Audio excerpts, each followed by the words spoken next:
Let's not waste any time.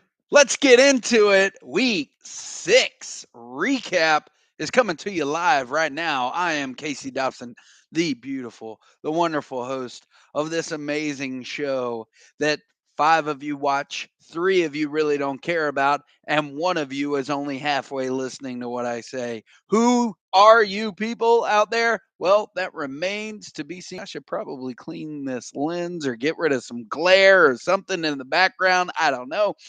Just so we're clear, there is no Ray Dobson here. She is in Orlando, where we will be shortly, we being us 3 gentlemen, just in a few short days. But right now, it's the boys holding down the house. That actually is information that none of you really care about, nor do you even need to know. But I felt like, you know what? I'm bringing you into my home. I got the dog right there chilling with his little sunflower because he can't stop irritating himself with his paw.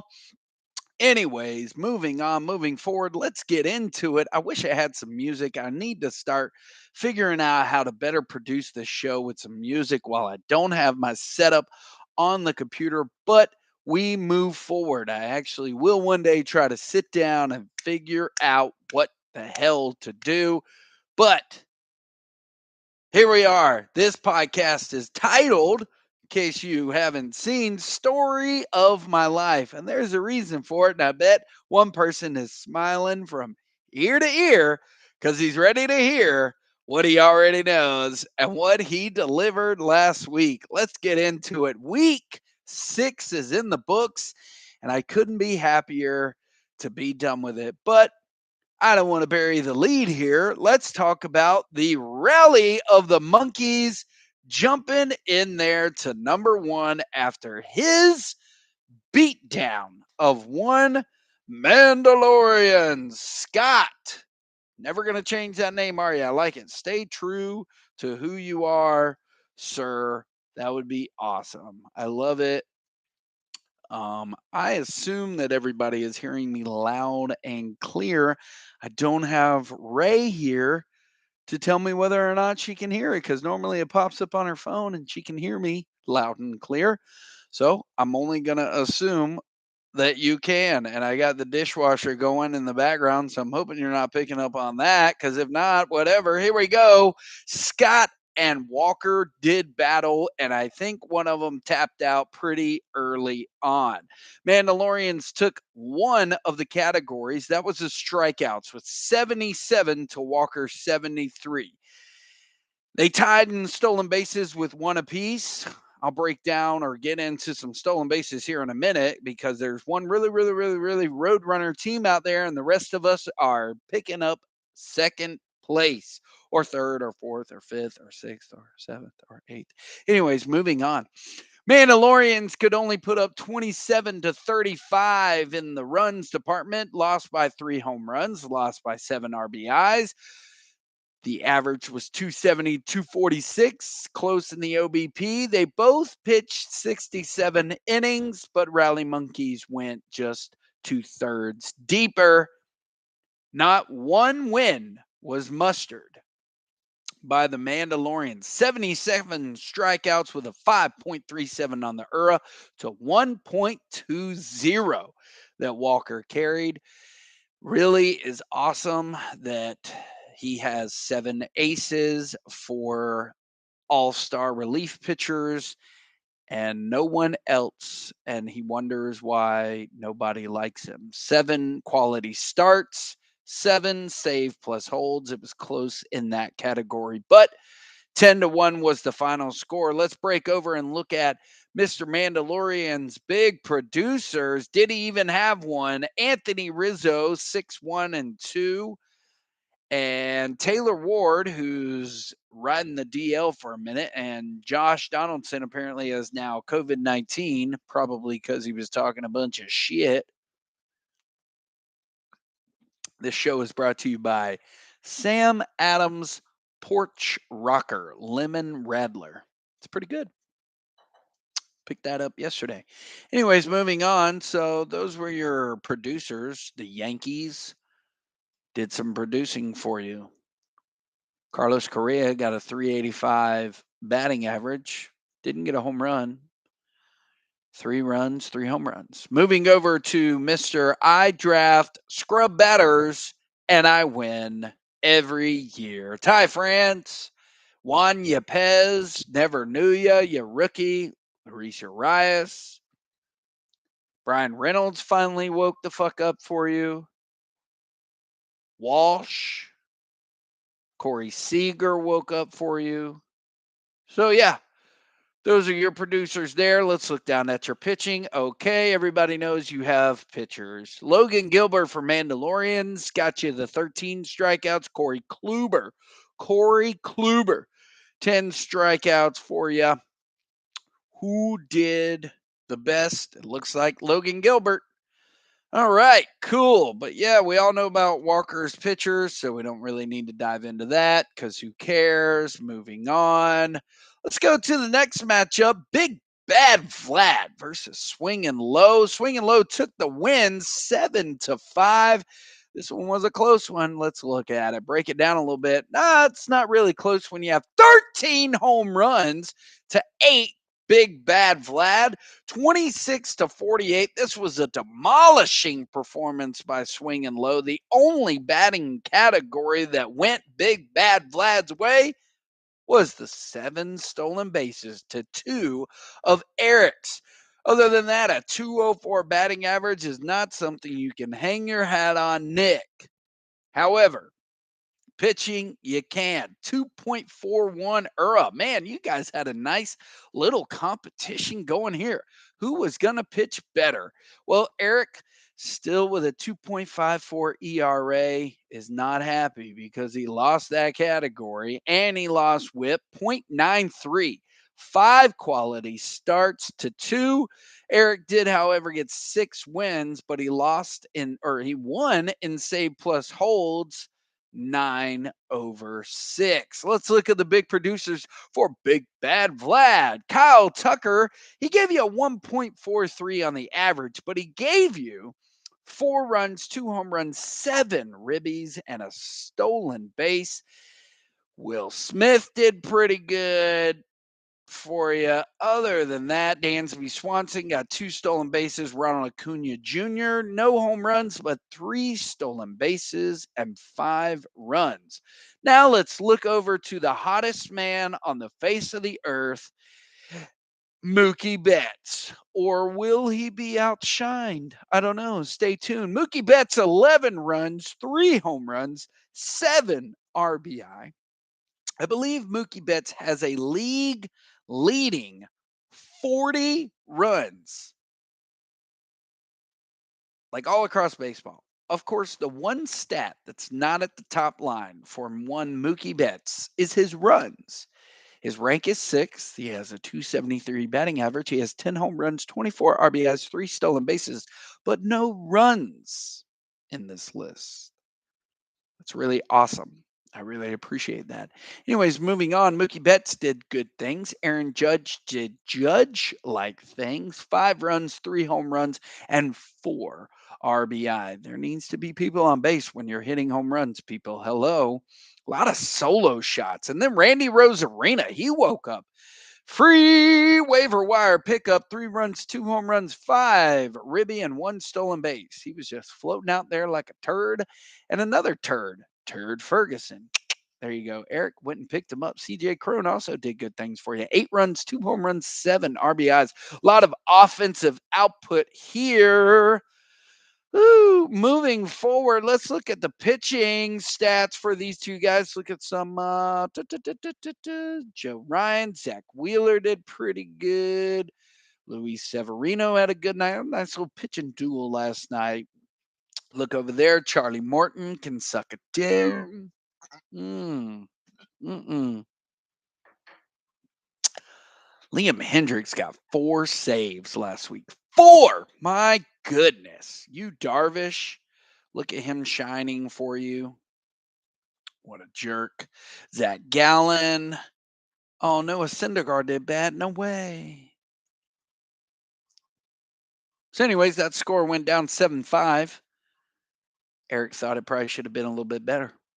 How about Blue Balls of Destiny? Look at that victory over Harry Paratesticles. He's moved up in the world. Number 7 now is old Josh. Let's look at this score. It was a nice little balance between the two of you gentlemen. In the batting categories, 31 to 22, Josh. 6 to 10, Harry. 36 to 37, real close, and that went Harry's favor. And 8 stolen bases to 2 went to Josh. 280, 244 in the average, 358 to 396. Those two categories went Josh's way, therefore swinging a 4 to 2 in the bets. Let's switch over to the pitching. 5 wins to 2 for old Reader. 60 to 53 in the strikeouts, ERAs in the 4.65 to 5.60 and 1.32 on the 5 or 1.55 in the for Reader.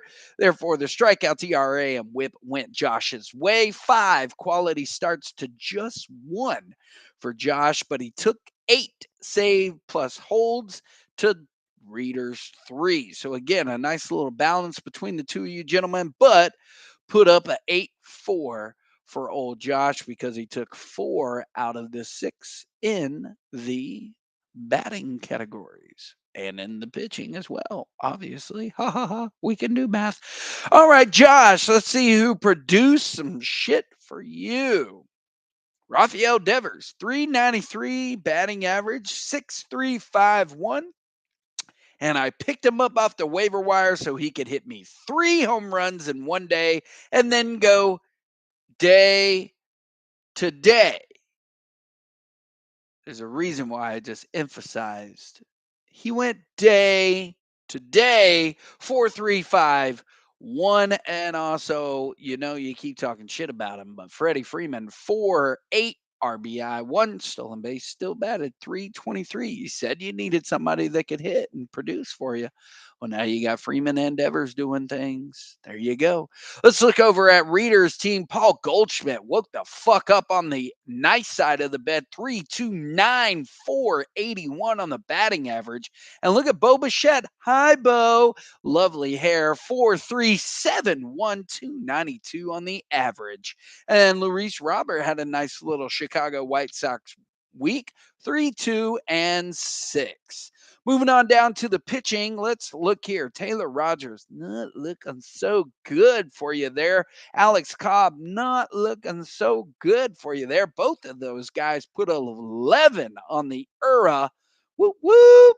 But, oh, look at Craig Kimball. He did the same thing. But who did something well for you for pitching? I don't know. I don't really see anybody, bro. I mean, maybe Giolito. Maybe Gossman.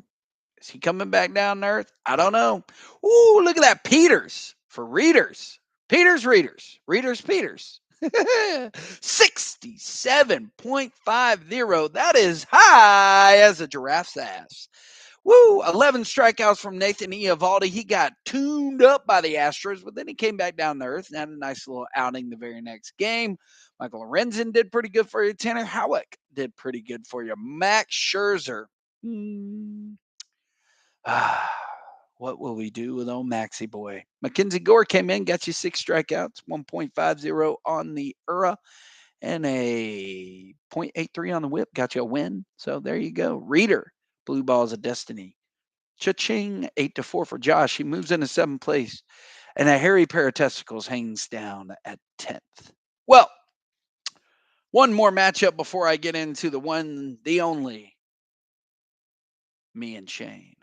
6-6. Look at that. Ray pulling out on Sunday and saying, Josh, let's tie this thing.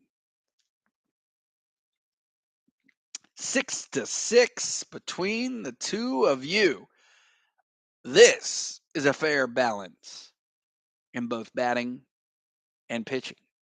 Literally 6-6. 3-3. Meaning, 3 batting categories for you, ma'am. 3 batting categories for you, sir. 3 pitching categories for you, ma'am. 3 pitching categories for you, sir. Ray took the runs 31-29 home runs. Josh said, I'll take those 8-5. 31-23 also pleased for the RBI. She took the stolen bases 7-1. She took the average 250-244. The OBP, Jason said, I'll have one for 305, please.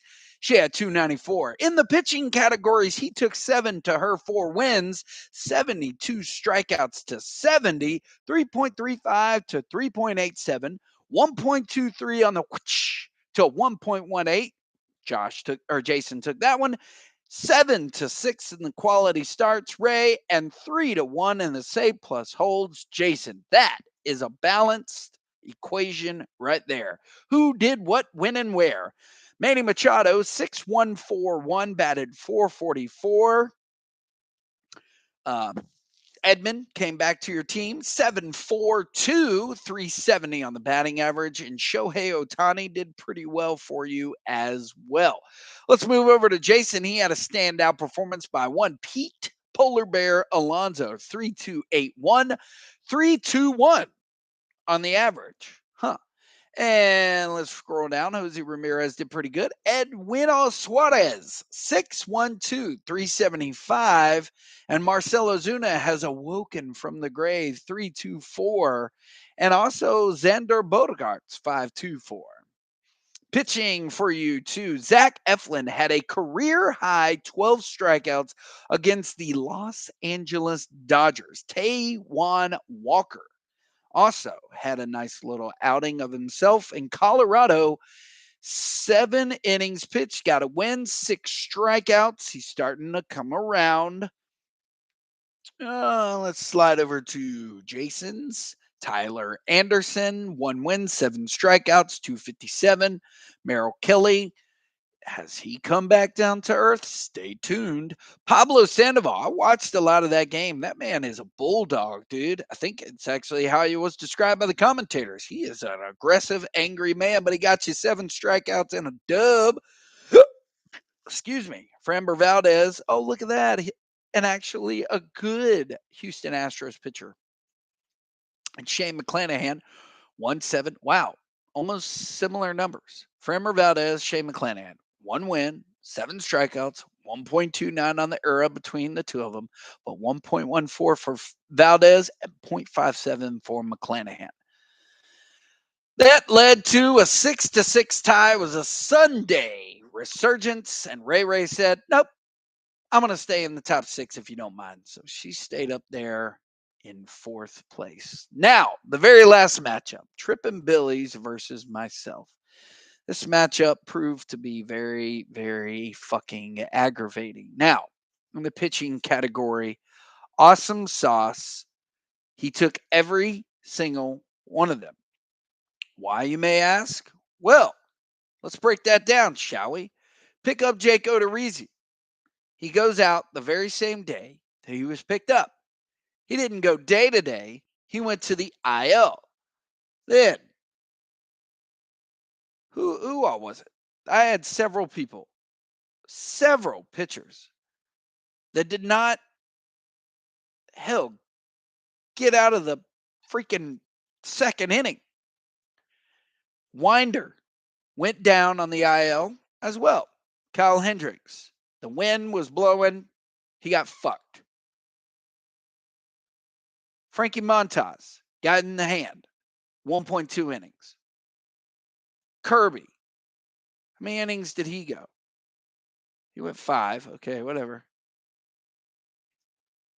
I had somebody only go like 1.2 innings.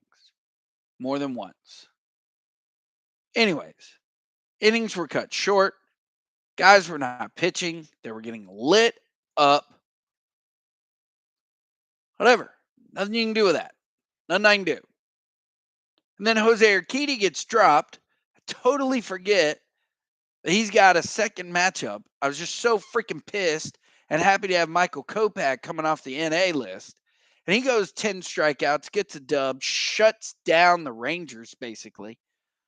Anyways, whatever. What can you do? We press on, right? We wake up at 3 in the morning, we pick up pitchers, and then they suck or they get injured. But look at him, Tony Gonsolin. 1 win, 14 strikeouts. You know, last year I had that guy. He didn't put up those numbers then. Yay. McKenzie didn't even pitch? Or did you just not collect his stats? Freddie Peralta. He might have got injured, but he still got you a win, 12 strikeouts. Manoah. Alex Wood, you dropped him.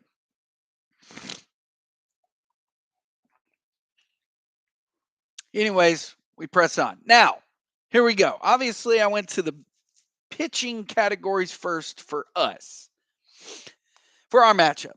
Now we'll go into the batting categories. Last week, I believe I had a fair and balanced put up by the guys on my roster. Mike Trout had a great week. 7 runs, 3 home runs, 6 RBI. The rookie, Alek Thomas, gave me 2 home runs. Jose Altuve, 2 home runs, 5 runs, 3 RBI. Yordan Alvarez, 4 runs, home run, 3 RBI. Tim Anderson. We'll get to Tim in a second. Tim Anderson, 3 runs, 3 RBI, 2 stolen bases, batted .429. Again, you hear it. A little bit of balance. Everybody's contributing. And then we slide over. Let's look at, I'm going to say some names, and then I'm going to give you the stats. Trey Turner, 2172. Christian Walker, zeros across the board. Matt Olson, 100. Cody Bellinger, 2002. Christian Yelich, 4002. Stanton, 114. Nolan Arenado, 313. And then we go to one individual. Trevor motherfucking Story. 10 runs, 6 home runs, 14 RBI, and 2 stolen bases. In one game, obviously, those of you not living under a rock, he went 4 for 4, 5 runs, 3 home runs, 7 RBI, and a stolen base. The very next game, he hits a fucking grand slam. I got a break when he played Seattle on the 21st, but then he comes back and hits another home run. 6 home runs. Let me scroll back. The man got 9 home runs total. He got 10 runs from Trevor Story. It took me the entire compilation of my team to get the 30 runs, and he only needed 1 to get a third of what he got from Trevor Story. I don't know if Trevor Story outperformed his expected WOBA, WAR, batting average, BABIP. I don't know. But let me ask one simple question to anyone that has any affiliation with baseball. Obviously, this will never get answered. But, and this goes for Mr. Rojas as well. Trevor Story comes up first at bat. 2-run home run. I think it was a 2-run home run. I don't remember. I was watching the game. 2-run home run. Okay. Now, you as a team that's against this opposition. All right, this guy got a home run against us, his last at bat. Cool. All right. Let's see what the score was in that game, because I want to say it was a blowout. Obviously, 7 runs. Yeah, 12-6. Okay, 12-6. Out of 12 runs, Trevor Story got 7 of them. So he got over half the amount of runs that were scored. So, first home run, you get a 2-run shot off of us. Okay, cool. Trevor Story comes up to the plate, round 2. Another home run. All right, now that's 2. That's 2. Okay. Has anybody ever said to yourself, take your fucking base. You're not getting a third against us. Again, this goes for Josh Rojas as well. Now, the wind in Josh Rojas's world that day was blowing, but his home runs were a little bit longer, meaning the distance were a little bit longer for Rojas's. But Trevor Story, in my opinion, by any pitching staff, he's gotten 2 on us today, everybody. Do we want him to get a turd? No. Have a seat at first base. Apparently, he's on fire. Now, come up the next day. Bases loaded. Now, what do? You got bases loaded. You got nowhere to put them. I don't know. Do we walk him? Because 4-1. We walked in a run. We put him on. He's hitting the ball. Now, that situation is obviously you want to challenge him, but the boy just hit 3 against you yesterday. Maybe he's on fire. Maybe let's pump the brakes. That's the story of my life. 10, 6, 14. In my opinion, Shane, you didn't belong in the same ballpark as me last week. But hey, he's on your team. Did what you had to do. Now, getting back to one more topic, something that him and I blew up with each other last night. Doubleheader, 2 games, doubleheader. Hey, we got a doubleheader. All right, call up Yahoo. Tell them what's going on. We got a roster. All right, Tim Anderson's batting first. All right, cool. Manager over here in Bumfuckville, Jacksonville. That'd be me, the owner or whatever of Tim Anderson. Hey, Tim Anderson's got a green check by him. He's playing game 1. Now, pump the brakes. We all know if you have a double header, if you got a triple header, if you got a quadruple header, and you put that guy in for the first game and he doesn't play game 2, well, you're shit out of luck. Sorry, you can't switch him out because in this world of baseball, you only get to play 1 game pretty much every day, unless you have a weather issue and the next day you come back and you, guess what? Play 2. All right. So game 1, here we are. We're on the phone. Yahoo, we got that lineup for you. Oh yeah, really? What is it? Tim Anderson's going to be batting first. Let everybody know. All right, Tim Anderson's batting first. Let everybody know. Cool, got it. Tim Anderson's batting first. Give him a green check mark. All right, then. Oh no. No. Hold on. Tony, yes. Yeah, hi. Tim's not going to be playing. He's not going to bat today. All right. He's not batting today? No, he's not batting today. What's wrong with him? He's just not batting today. Today. You have two games today. Right. We have 2 games today. He's not batting today. All right, so we're going to list him as day to day. All right, list him as day to day. So all the managers out there in Yahoo world say to themselves, I don't have Tim Anderson playing today. Doubleheader, triple header, quadruple header. I don't have Tim Anderson playing today. So what happens then? Who do I have? That's a shortstop. Ooh, Brendan Rodgers. There it is. Ooh, I could have put Bobby Witt in. Nope. Bobby Witt, Red X. Can't play him. He's not playing today. And guess who else isn't playing today? Day to day, Tim Anderson.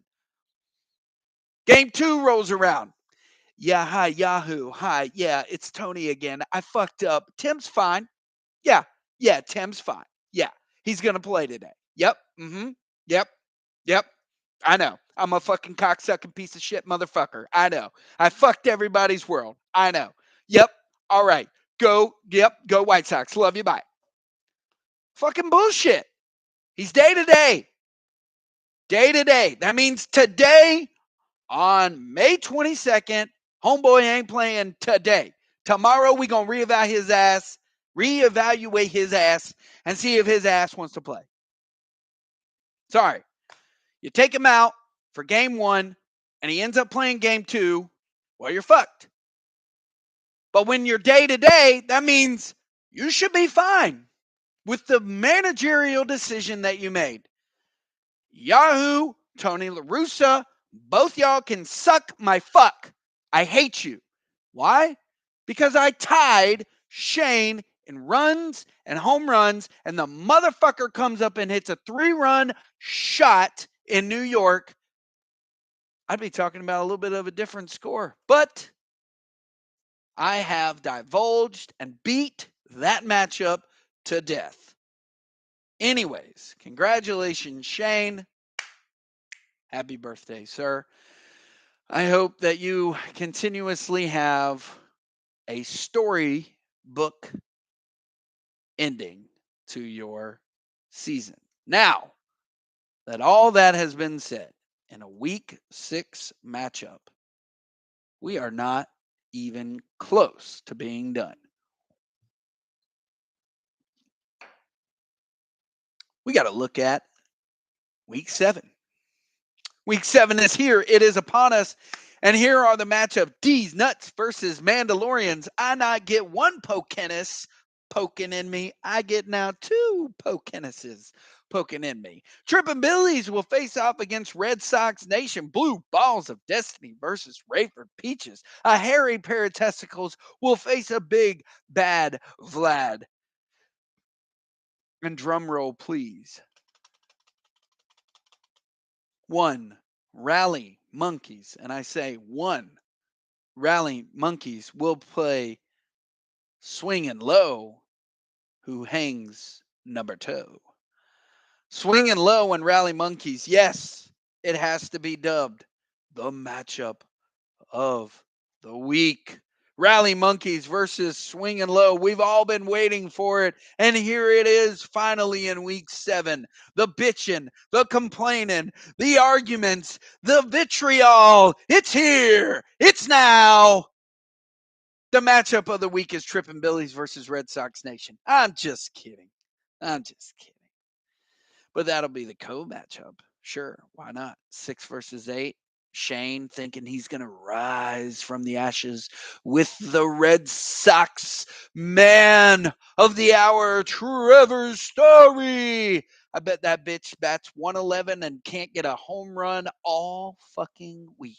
And Trippin' Billies will say to himself, why? Anyways, moving on.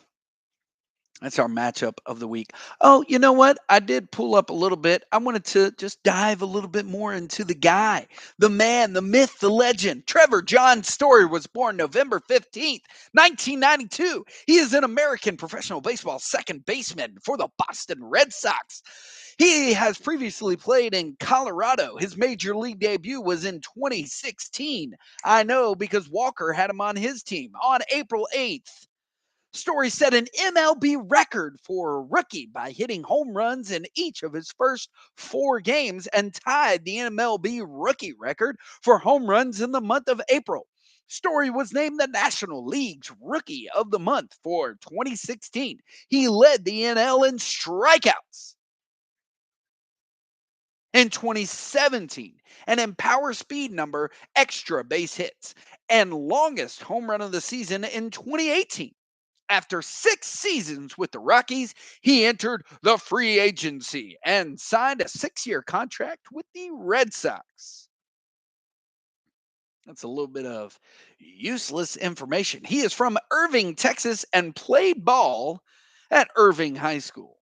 He played for the Tigers baseball team as a shortstop and pitcher, reaching 96 miles per hour with his fastball. He also played for the football team as a quarterback, but stopped playing football after his sophomore year of high school so that he could focus more on baseball. He committed to attend Louisiana State University on a college baseball scholarship.